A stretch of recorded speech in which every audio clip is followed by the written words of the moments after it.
नमस्कार दोस्तों, SGM education रे यूट्यूब चैनल पर आपका हार्दिक स्वागत है। जैसे कि हम जो टॉपिक पढ़ रहे थे वर्ण विचार, उसी की कड़ी में हम वर्णों का उच्चारण स्थान वर्गीकरण पढ़ रहे थे। उसमें आपने स्वरों का उच्चारण स्थान वर्गीकरण पढ़ लिया है। अब हम व्यंजनों का उच्चारण स्थान पढ़ रहे थे।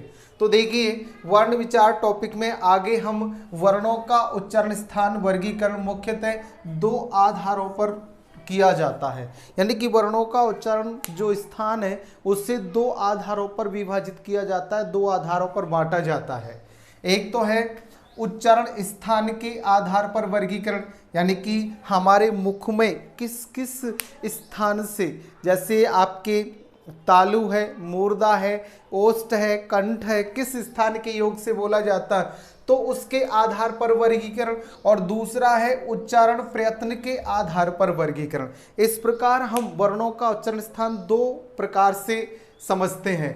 तो पहला हम समझते हैं उच्चारण स्थान के आधार पर वर्गीकरण। तो पहले उच्चारण स्थान के आधार पर वर्गीकरण को समझते हैं। ये कुछ संस्कृत के सूत्र हैं। संस्कृत सूत्रों के आधार पर हम संपूर्ण वर्णों के उच्चारण स्थान को समझते हैं, जिसमें स्वर और व्यंजन दोनों का उच्चारण स्थान आता है। तो देखिए, पहला है अकु है विसर्जनीय नाम कंठ। अकु है विसर्जनीय नाम कंठ, जिसमें ऐसे हो जाता है आपके ए और आ, ऐसे ए और आ स्वर। और कु से पूरा क वर्ग, जिसमें आपके क ख ग घेणे और है और विसर्ग आदि वर्णों का जो उच्चारण स्थान है वो क्या है, आपके कंठ।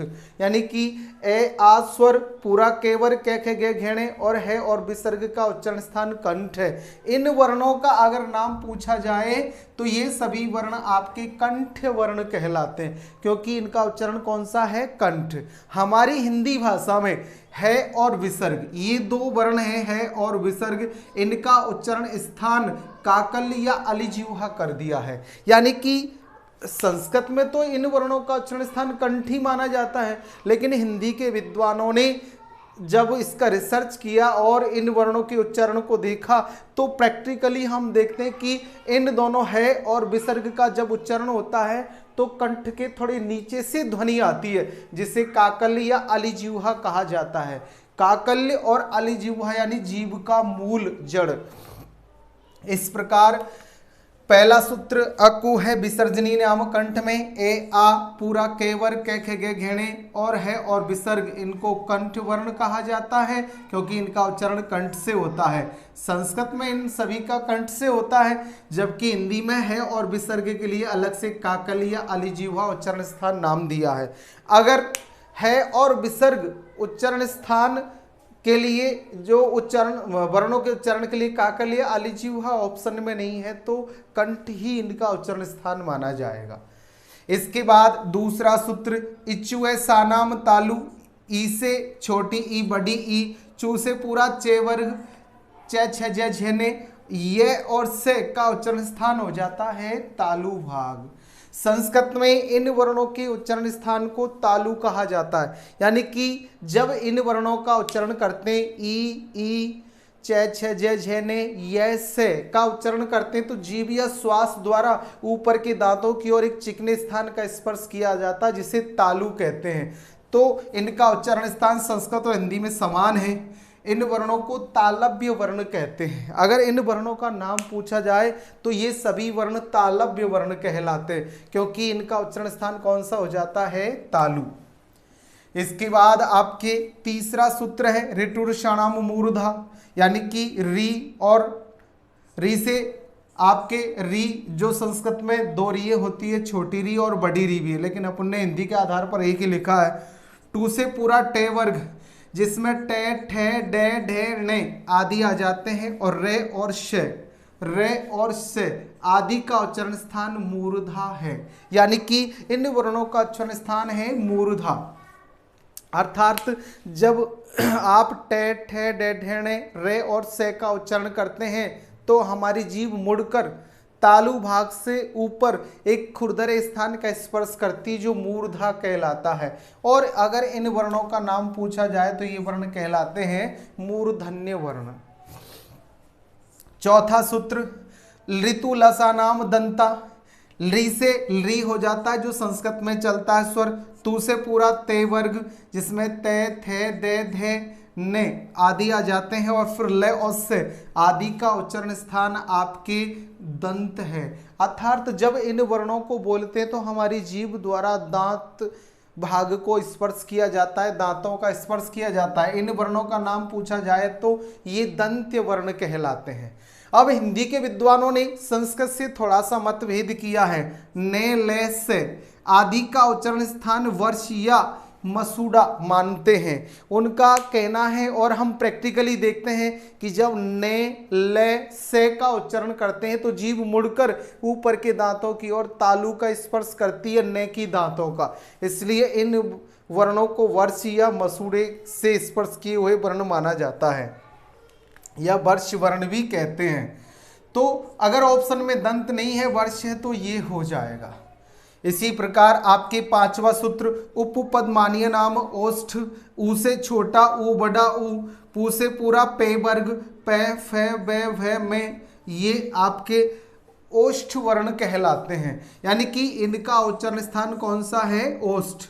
और इन वर्णों को ओष्ठ वर्ण कहते हैं क्योंकि ऊ पै फै बै भै में का उच्चारण करते समय होठों से इनको बोला जाता है।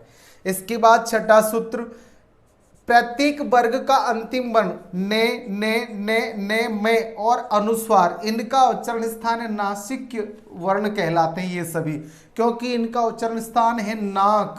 यानी कि इन वर्णों को बोलते समय हमारे मुख में सबसे अधिक जिसका प्रयोग होता है वो है नाक, इसलिए नासिक वर्ण भी कहलाते हैं। प्रत्येक वर्ग का अंतिम वर्ण, अगर एग्जाम में इन वर्णों के लिए पहले जैसे माना कि ये वर्ण दे दिया और इसका उच्चारण स्थान जैसे कंठ ऑप्शन में, तालु है, मूर्धा है या आपकी नाक है, तो इसका उच्चारण स्थान पहले हमें कंठ करना है। क्योंकि वर्गानुसार पहले इसका उच्चारण स्थान कंठ है तो आपका इसका उच्चारण स्थान कंठ हो जाता है ऑप्शन में नाक होते हुए भी।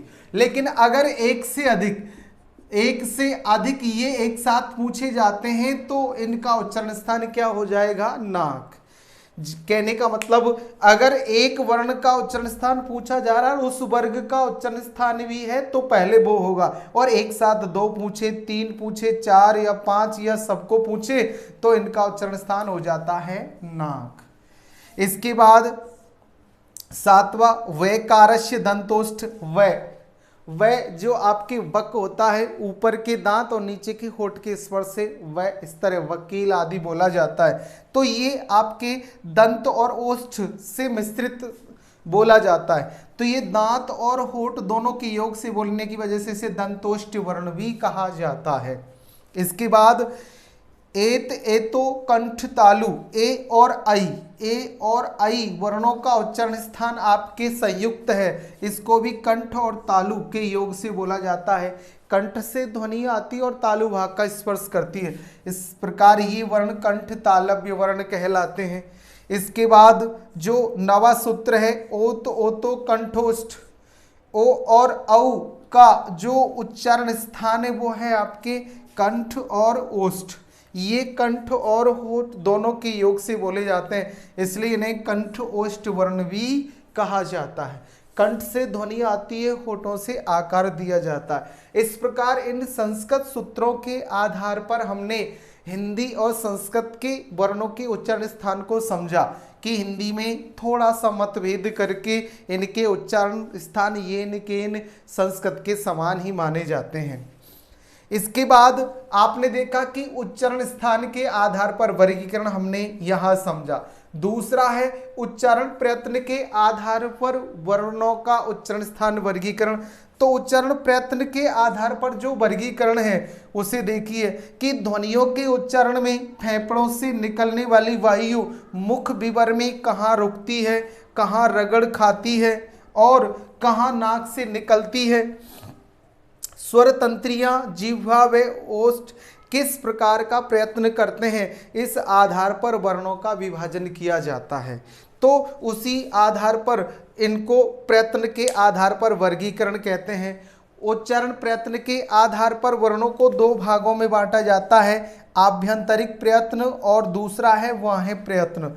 आभ्यंतरिक यानी कि वर्णों के उच्चारण में शुरू में होने वाला प्रयत्न, यानी किसी भी वर्ण को बोलते समय जो शुरू में प्रयत्न किया जाता है वो आपके आभ्यंतरिक प्रयत्न कहलाता है, और जो वर्णों के उच्चारण में अंत में होने वाला प्रयत्न है वो बाह्य प्रयत्न कहलाता है। इस प्रकार प्रयत्न के आधार पर वर्णों को दो भागों में बांटा जाता है, आभ्यंतरिक प्रयत्न और बाह्य प्रयत्न।